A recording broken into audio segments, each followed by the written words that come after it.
Inside Pelican Bay, World's Most Dangerous Inmates and Prison Gangs documentary. Inside Pelican Bay, The First Blood. Don't just watch this story. Bleed into it. If you think you can handle the truth about America's deadliest prison, then hit that subscribe button, smash the like and leave a comment below, because what you're about to hear will claw into your mind long after the screen goes dark. The year was 1995, and Pelican Bay State Prison stood like a concrete beast at the northern edge of California, crouched against the wild waves of the Pacific. Its gray towers stared down the surrounding forest, while inside, the men who walked its corridors carried scars that told stories too violent for the outside world to imagine. In the prison's secure housing unit, the SHU, time stood still. Cells the size of a bathroom, fluorescent lights buzzing endlessly, steel doors swallowing voices. The SHU was the end of the line for inmates too dangerous even for maximum security. It was here that California tried to cage the monsters it had created, leaders of gangs that controlled not just the prison yards, but entire criminal networks stretching into the streets of Los Angeles, San Francisco, and beyond. But on one frigid morning, as fog rolled off the Pacific and crept across the razor wire, a body was discovered in the yard. A young inmate, only 23, lay face down on the concrete, blood pooling beneath him. His throat had been cut with a homemade blade, an improvised shank fashioned from a sharpened piece of metal, smuggled and hidden in ways only the prison elite understood. The guards locked the prison down. Every cell, every corridor sealed in silence. But behind those steel doors, whispers spread like wildfire. This wasn't just another killing. This was a message. The dead inmate was known as Miguel Alvarez. He wasn't a gang shot caller. He wasn't a hardened veteran with years of blood on his hands. He was fresh, new, transferred up north after a parole violation in Los Angeles. Miguel didn't belong in Pelican Bay. Not yet. His crime was petty compared to the predators around him. A stolen car, a botched robbery. So why had he been slaughtered in the most secure prison in the state? Detectives from Del Norte County arrived, their boots echoing against the concrete floors as they stepped into the heart of hell. The prison's investigative services unit, ISU, the men and women who lived their careers chasing ghosts inside razor wire, met them at the gates. The ISU captain didn't mince words. Nobody dies in the SHU without a reason. They pulled Miguel's file, flipping through his paper trail like detectives trying to read the last diary entry of a doomed man.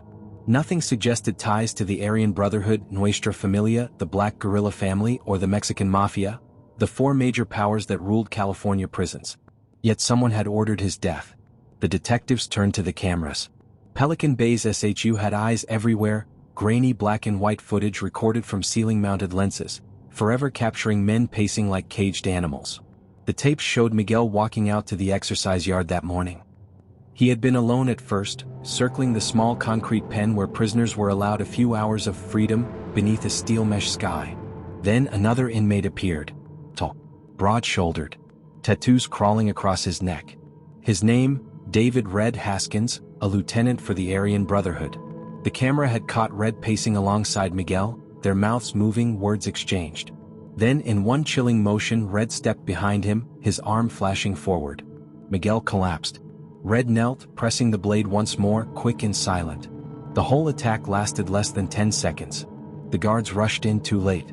By the time they dragged Red away, Miguel was already gone. In court, it might have looked simple, a white supremacist executing a Latino inmate. But inside Pelican Bay, nothing was ever simple. Red wasn't acting on impulse. He was too disciplined, too controlled. This was an order. But whose? The Aryan Brotherhood was known for violence. Its members carved swastikas into flesh, orchestrated stabbings, and treated bloodshed as currency. But why target Miguel, a nobody? The answer came from an informant, a trembling inmate who slid a folded note to the ISU captain during meal distribution. On the scrap of paper, written in shaky pen. Miguel wasn't killed for what he did. He was killed for what he knew. The detectives dug deeper. Phone calls, letters, smuggled kites, tiny notes carried from cell to cell, pointed to something darker. Miguel had stumbled onto a secret, one that threatened to expose not just one gang but all of them. In the weeks before his death, Miguel had written a letter to his sister on the outside. The prison intercepted it, as they did all inmate mail, but filed it away without reading every line. Now detectives combed through it like archaeologists. "I made a mistake," Miguel had written. "I shouldn't have seen what I saw. These men, they're not just running the yard, they're running the streets. I heard names. I heard plans. If anything happens to me, tell them to look inside, not outside. The letter ended abruptly, as if Miguel had lost the courage to finish. The investigators' next move was risky. They interviewed Red. Shackled, orange jumpsuit, eyes that burned with quiet defiance. "Why Miguel?" they asked. Red smirked. "That's the game, isn't it? Sometimes pawns get sacrificed. Sometimes kings do." He refused to say more. But as guards dragged him back to his cell, he turned his head and whispered, just loud enough for one detective to hear. "Check the basement." Pelican Bay had no basement. At least not officially. But old blueprints revealed something forgotten. A storage wing built during the prison's construction, sealed off after flooding. Few guards even knew it existed. 2 days later, under heavy security, investigators descended into the dark corridor beneath the SHU. The air was damp, thick with mildew. Rusted pipes hung low, dripping water into puddles that reflected the dim flashlights. At the far end of the hall stood a locked steel door. Dust coated its hinges as though it hadn't been touched in years. But the lock was new. The detectives exchanged a glance, their pulses pounding. A guard forced the door open, metal groaning as it gave way. The flashlights cut through the dark, illuminating a room that shouldn't have existed. Stacks of contraband cell phones. Handwritten ledgers filled with names, numbers, coded messages. Photographs of men on the outside, drug dealers, gang members, businessmen. And in the center, taped to the wall, a single Polaroid of Miguel Alvarez. A red X had been slashed across his face. The investigators froze. This wasn't just prison politics. This was a war room. A headquarters for something bigger than Pelican Bay itself. And Miguel Alvarez had died because he had stumbled into the middle of it. But as one detective reached for the ledgers, he noticed something else. A sealed envelope tucked inside a box. On the front, in jagged handwriting. "For the one who dares to open." Inside was a single sheet of paper. 3 words. "The war begins." The prison sirens wailed again, echoing across the foggy coast. Pelican Bay was on lockdown once more. But this time the danger wasn't just inside the walls. It was spreading outward. Because the gangs had plans that reached far beyond razor wire. And Miguel's death was only the opening move. Bloodlines of power. The sirens faded into the cold coastal air, swallowed by the ever-present fog that cloaked Crescent City. Pelican Bay loomed like a fortress in the mist, its steel fences humming with electricity, its towers standing like silent sentinels. Yet, within its concrete belly, chaos pulsed like a second heartbeat. The discovery of the hidden war room beneath the SHU changed everything. To the prison staff it was a shock. To the investigators, it was a revelation. To the inmates, it was confirmation of what they already knew. Pelican Bay wasn't just a cage. It was a command center. The ledgers found inside the basement revealed names that sent chills through law enforcement. Cartel leaders, outlaw motorcycle gangs, street-level operatives. Each entry was tied to dates, dollar amounts, and coded symbols that spoke of shipments, executions, and betrayals. It wasn't just prison politics. It was an underground economy fueled by violence, drugs, and absolute control. But the most alarming detail wasn't the names themselves. It was the connections. Rival gangs, sworn enemies, appeared side by side in deals worth millions. The Aryan Brotherhood, the Mexican Mafia, the Black Guerrilla Family, Nuestra Familia.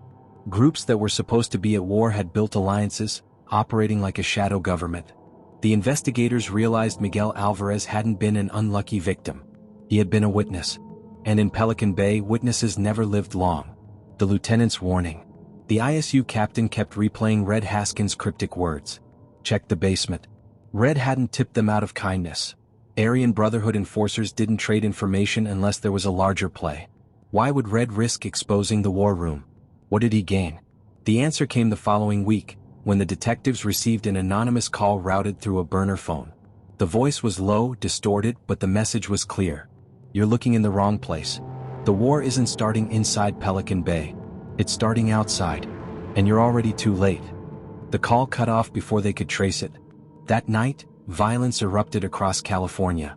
In Los Angeles, a warehouse linked to a cartel was torched, its contents reduced to ashes.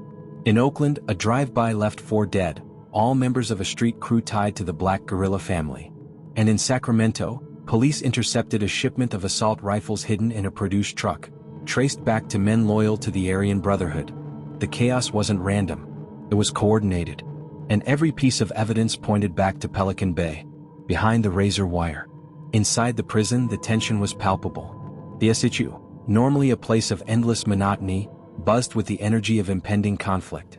Guards noticed coded taps on the steel doors, inmates whispering in languages mixed with slang only gangs understood. Messages were moving faster than the guards could intercept.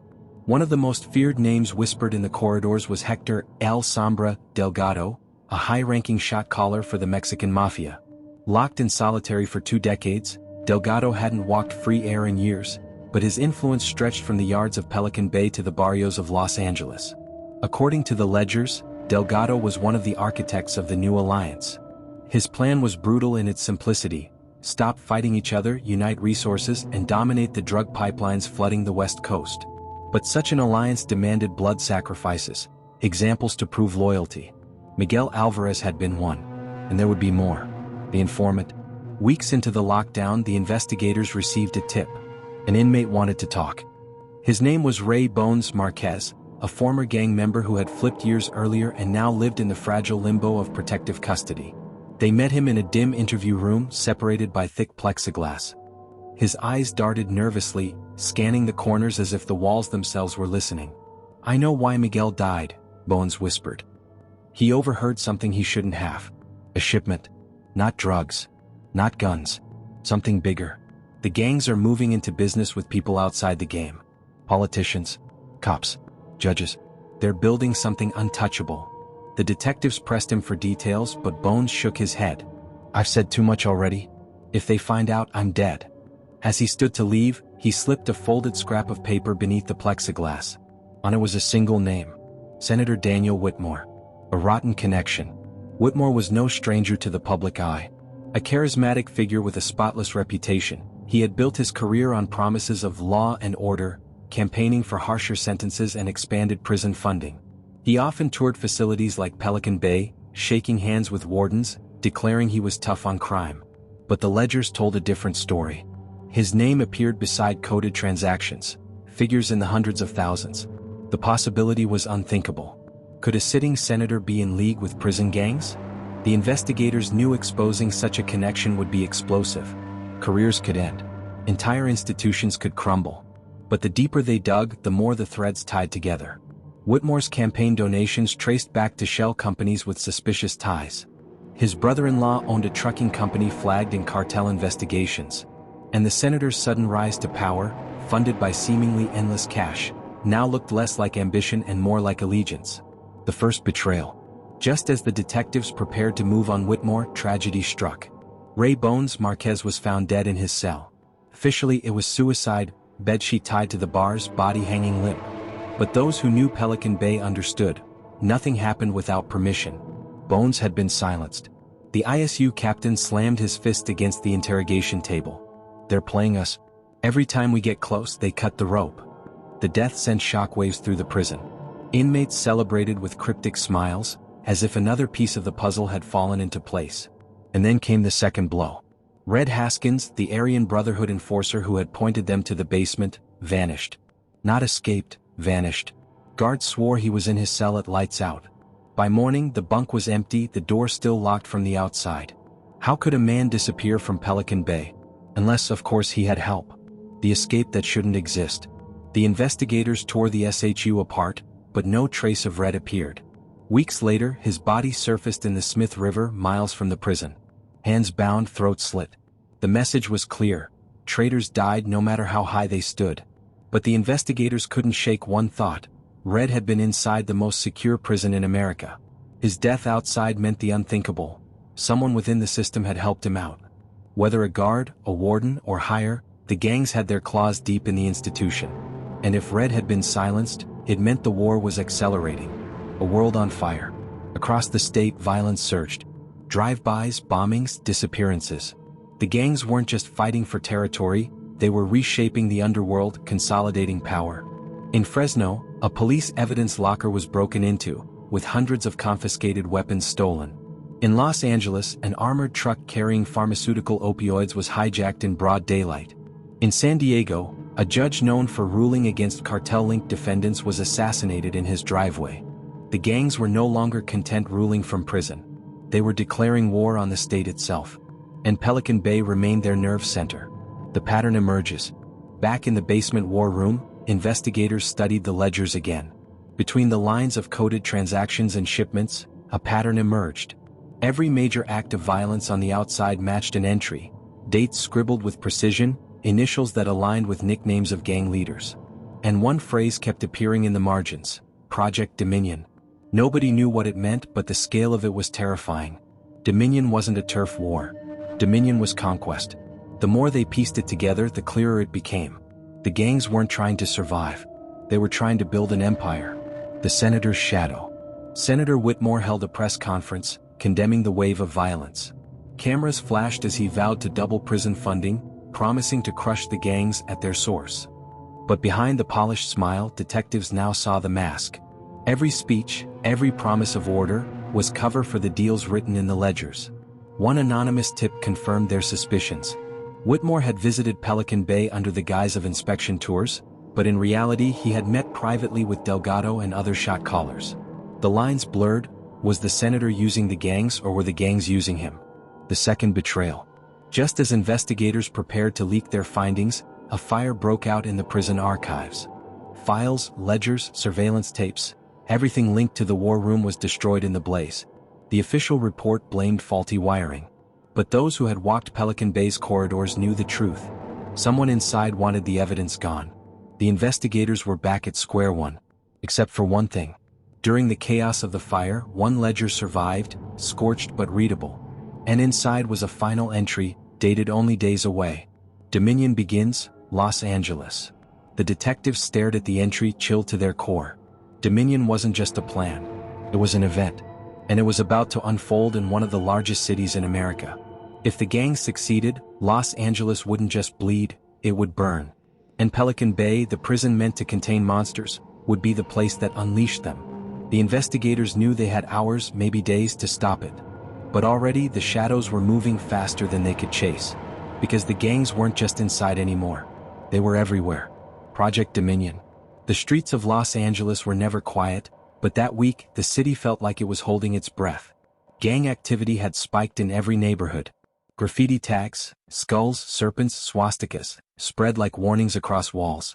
Police scanners screamed with reports of shootings, arsons, and unexplained disappearances. And in the middle of it all, a single coded message intercepted from Pelican Bay spread like wildfire among detectives, FBI units, and Homeland Security task forces. Dominion begins, Los Angeles. The countdown. The surviving ledger left no details beyond the phrase and date. But to investigators it was clear. Los Angeles was ground zero for whatever the gangs were planning. The city had always been a battleground for organized crime. The Mexican mafia's roots ran deep in East LA. The Aryan Brotherhood recruited from biker clubs in the valley. The Black Guerrilla family had ties to Oakland and South Central. Nuestra Familia controlled Northern California but had long fought to infiltrate LA's lucrative drug trade. If Project Dominion was real, it meant these sworn enemies weren't fighting. They were cooperating. And when enemies unite, only one thing follows: war. The detectives who had uncovered Pelican Bay's war room found themselves pulled into a multi-agency operation. Helicopters patrolled the skies.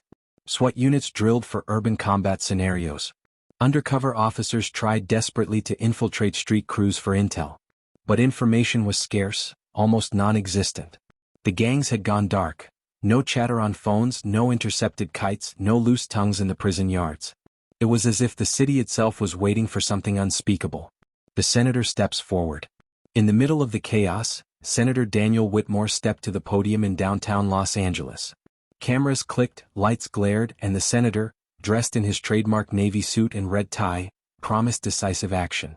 My friends, law and order is under attack. But we will not falter. We will increase funding for law enforcement, we will double the number of officers on the streets, and we will build more high-security units to contain these predators. California will not bow to fear. The crowd cheered.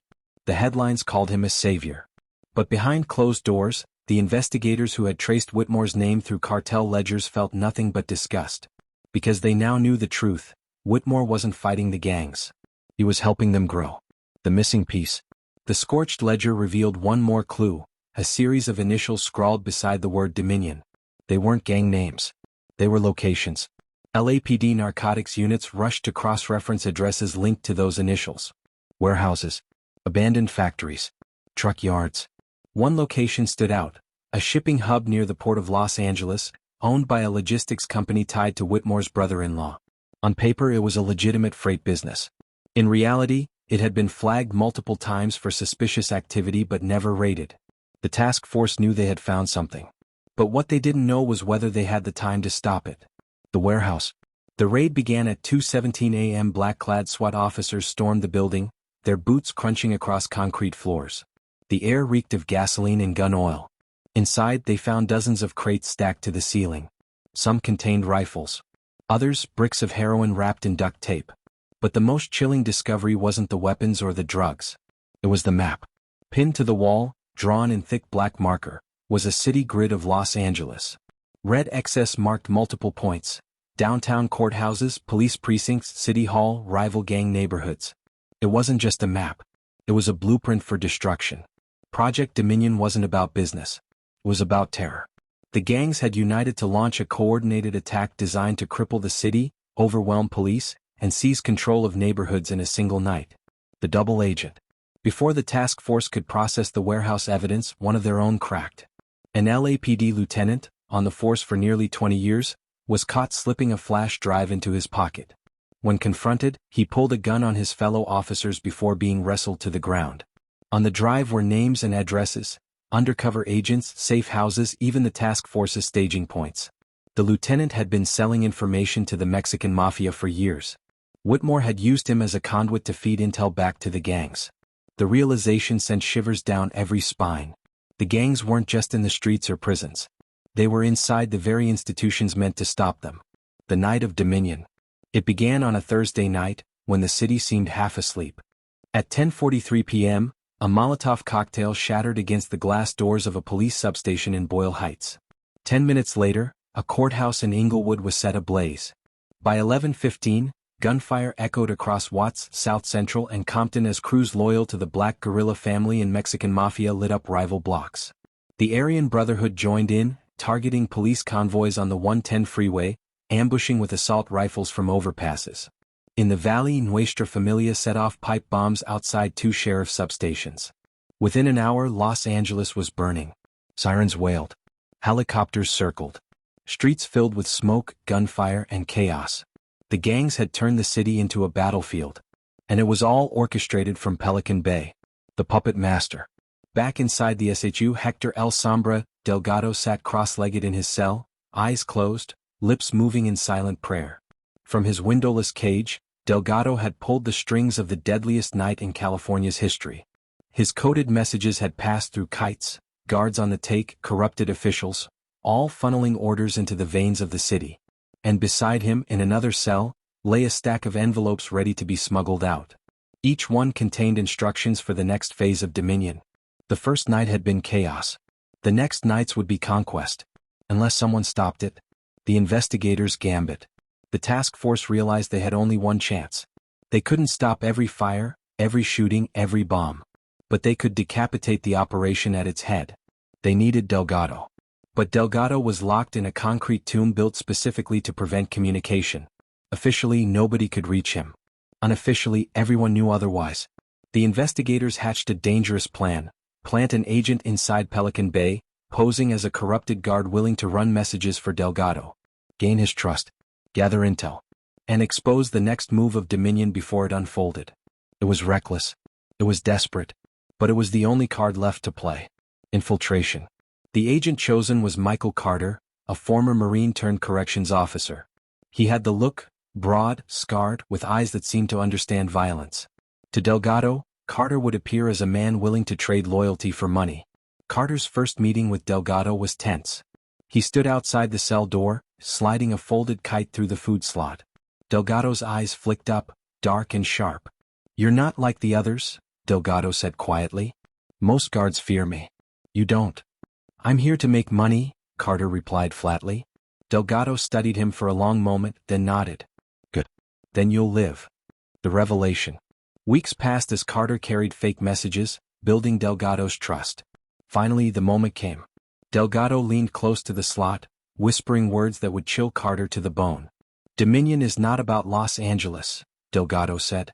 "Los Angeles is the spark. Dominion is about the nation. From coast to coast. Politicians in our pockets. Cops in our hands. Judges on our payroll. For decades they've caged us.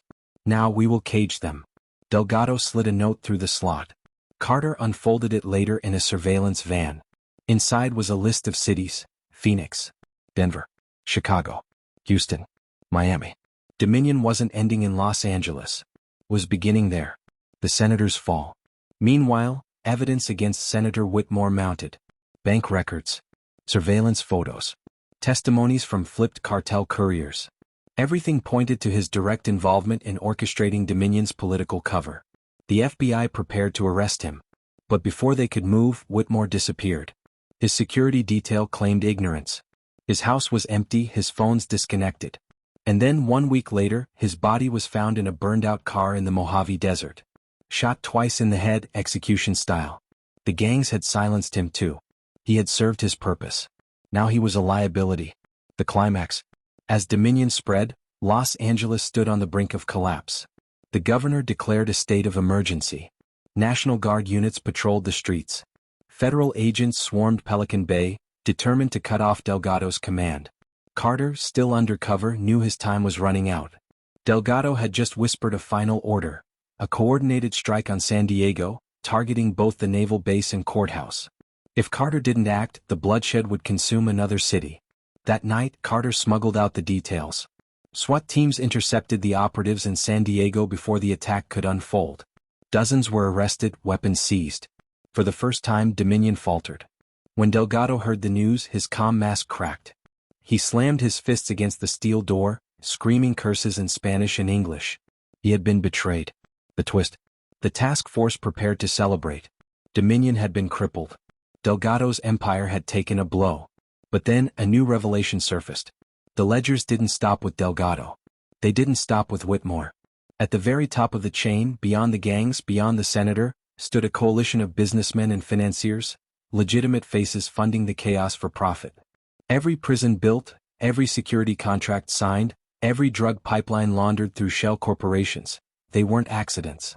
They were business strategies. Delgado wasn't the mastermind. He was a pawn. The real architects of Dominion weren't behind bars. They were sitting in boardrooms. And they were untouchable. Pelican Bay went back into lockdown.